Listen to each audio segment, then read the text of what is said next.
Here's the pitch you can't ignore. A roguelike where your roster slowly disappears by design. Towa and the Guardians of the Sacred Tree doesn't just hand you 8 stylish heroes and call it a day.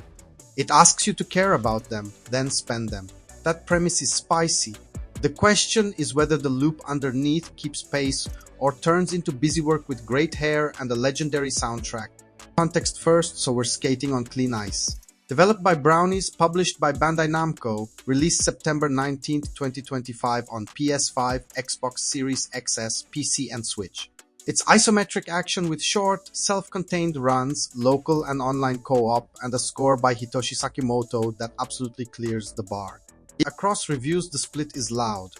Hardcore gamer likes the concept and character variety but flags flat progression and boss brutality. TheSixthAxis digs the combat snap and the tag team idea while calling out bloaty menus and dialogue. DualShockers went from preview optimism to full 180 after 30 hours, citing repetition, unfair bosses, and time-wasting systems. That's not noise. That's a signal this is a love it or leave it game depending on what you value. Let's start with the good, because there's a lot of it. 8 Guardians, 9 in some builds, and they actually play differently.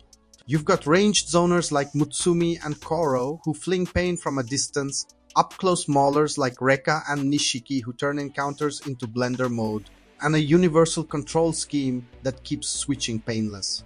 Pair them into a tag team. Lead fighter in front, support caster tethered behind, slinging spells on cooldowns. That tether is more than flavor. It's a tactical leash to manage space, stagger, and peel. When it clicks, the combat has a rhythm. Dash through telegraphs, swap weapons as durability dips, pop supers, control the crowd. The Sixth Axis called that rhythm satisfying, and they're right. When the room flows, you feel clever and quick. Art direction and audio punch way above AA weight. The village hub evolves as time skips forward. Biomes pop with painterly color, and the elemental upgrades read instantly on your blade, wind swirls, fire licks, lightning chains.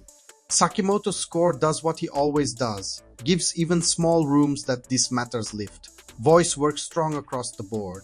If you're the kind of player who can forgive mechanical bumps for vibes, Towa brings vibes in a lacquered bento box. Now the flip side, and it matters. The core progression inside runs rarely stacks in a way that makes you feel bigger by the minute. Upgrades often replace rather than compound, so you can slog through rooms without that sweet roguelike power arc. That design pushes growth into the forging meta, where you craft swords via a lengthy minigame to get tangible upgrades. Cute once, but the time cost becomes a tax when you're chasing a stat threshold rather than expression. Hardcore gamer flagged this as a flatline. They're not wrong. When your run-to-run upgrades don't snowball, difficulty spikes feel like brick walls instead of gut checks. And those boss spikes are real.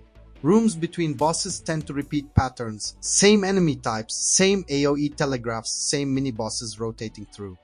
DualShockers hit the exact pain. Repeat a 30 to 60 minute run, reach the end fight mostly clean, then get 2-tapped by an off-screen pivot or a sudden teleport chain, and the whole thing feels like time theft. The problem isn't just damage numbers, it's that several bosses read cheap more than demanding. Telegraphs can rotate mid-cast with little warning, arenas blur into red-on-red indicators, and your support partner eats splash damage, even when you played the lead correctly. Add the camera chaos of overlapping spells, supers, and AoE grids, and your skill expression gets drowned in FX soup. Co-op also lands awkwardly. Local play maps your friend to the support role, which means they're casting on timers while you do the slicing. That's faithful to the single-player design, but it undercuts the couch fantasy of 2 warriors, 1 arena. The Sixth Axis wanted a bespoke co-op mode, honestly same. This structure makes sense on paper, but when your co-pilot is relegated to buff bot, the spectacle feels lopsided. Here's the big swing where opinions really diverge. The sacrifice mechanic. Quick spoiler in 3, 2, 1. Finishing a stage on the Mayoiga side sends a guardian to Tokugawa, shrinking your Mayoiga roster and reshaping who you can play and who you can call for support. It's an elegant way to force experimentation, not just with weapons, but with identities. It's also emotionally engineered. The game builds bonds with campfire vignettes, then asks you to let people go. End spoiler. Hardcore gamer found that structure fascinating. TheSixthAxis called it unique and elevating. DualShockers argued the writing rarely makes the lost land, and later twists undermine the pathos. All three can be true. Mechanically, it pushes variety. Narratively, your mileage depends on how allergic you are to JRPG musing and how much patience you have for long conversations that don't always earn their screen time. Here's Veteran Games Red on why the discourse is so split. Towa fuses high-friction roguelike challenge with a progression model that withholds the dopamine most genre fans expect.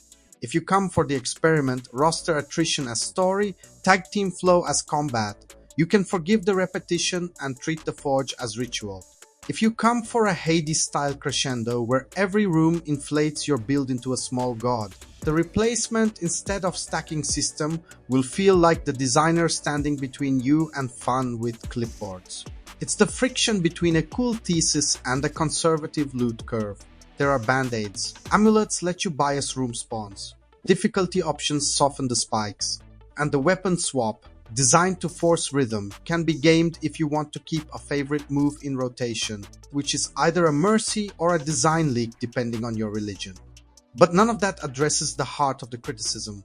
Too many rooms feel samey, too many bosses feel spongy, and the time to fail ratio can be punishing enough to break the spell. So who's this for? If you love character-driven roguelikes and relish systems that make you adapt your roster, whether you like it or not, there's something genuinely new here. If you're a Sakimoto soundtrack enjoyer who can soak in a beautiful village across decades of time skips, you'll ride the vibes. If you want procedural variety, stacking boons that turn you monstrous, and boss fights that play fair even when they're mean, you may bounce hard. If this kind of no BS deep dive is your thing, hitch a ride with Veteran Game and hit subscribe. If you're nodding or fuming, toss a like. So this take survives the algorithm and we keep doing long-form breakdowns instead of trailer hype. Final stance without sugar. Towa and the Guardians of the Sacred Tree is a bold idea wrapped in gorgeous art and a killer score, with combat that sinks in the right hands. It's also a repetitive progression-shy grind when the RNG and boss tuning turn stubborn. Strong recommend for curious roguelike fans who prioritize concept and cadence over comfort. Wait for a patch or a sale if your tolerance for time wasting is low. Now the debate I want in the comments. Does a roguelike earn the right to be this strict with power when it asks you to sacrifice your favorites? Or is that a contradiction that turns a great idea into a grind?